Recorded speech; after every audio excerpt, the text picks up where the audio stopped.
كما كنعرفوا في الثقافة المغربية الجن دائما كيكون حاضر في قصص الخوف والغموض، ولكن هاد القصة كتجي من الناس اللي عاشوها فعلا وكيأكدوا بلي هاد الشيء واقع ماشي كذوب ولا خيال. غادي نحكي لكم اليوم على واحد العائلة اللي واجهت أحداث غريبة ومخيفة في الدار ديالها. هادي واحد الدار اللي قديمة بزاف في واحد القرية اللي بسيطة، كانوا ساكنين فيها واحد العائلة بسيطة والعائلة ما كبيراش بزاف، صغيرة. البدايات كانوا عايشين بخير وعلى خير، ولكن مع الوقت بداو يلاحظوا أشياء اللي غريبة رجعت كتوقع معاهم. صوت ديال الخطاوي في الليل، وأيضا حوايج اللي كيتحركوا بلا سبب، وحتى الأصوات اللي ماشي ديال البشر.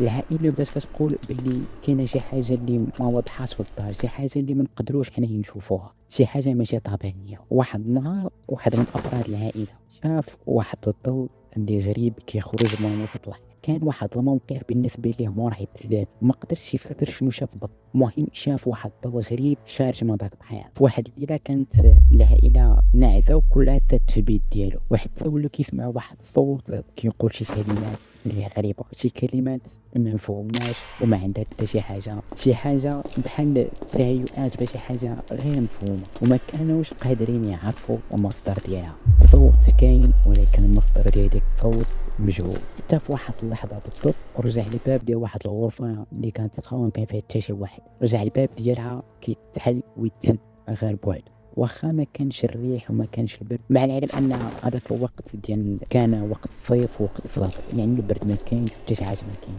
زائد ان الشراجم ديال الدار كامل مسدودين، يعني هذاك الباب كيتسد ويتحل بوحدو. في وسط هذا الروع قررت العائله انها تجيب واحد القارئ اللي يقرا لهم القران في الدار. كيقول الفقيه بلي هادشي ديال الجن ماشي ديال البشر فعلا، ولكن هادشي ماشي اول مره كيشوفو ولا ثاني مره اللي شي حاجه بحال هادي فراه عاديه. في الاخير العائله قررت انها تخوي هذيك الدار وتخرج وما ترجعش ليهاش من الدار. بقات مهجوره ولكن القصص ديالها مازال كيدوروا في القريه، ولكن السؤال اللي كيبقى داير في هادشي كامل واش هادشي كان فعلا جن او لا فقط كان تهيؤات في العائله والخوف اللي كانت خايبة هذيك العائلة. الجواب كيبقى مجهول. المهم وصلنا لنهاية الفيديو، نتمنى لكم يعجبكم هذا الفيديو هذا والله هذه قصة ما طولش بزاف، صغيرة واحد شوية. داكشي علاش إلا عجبتك ما تنساش تعملوا داك اللايك وتشترك في القناة وتبارطاجي مع صحابك.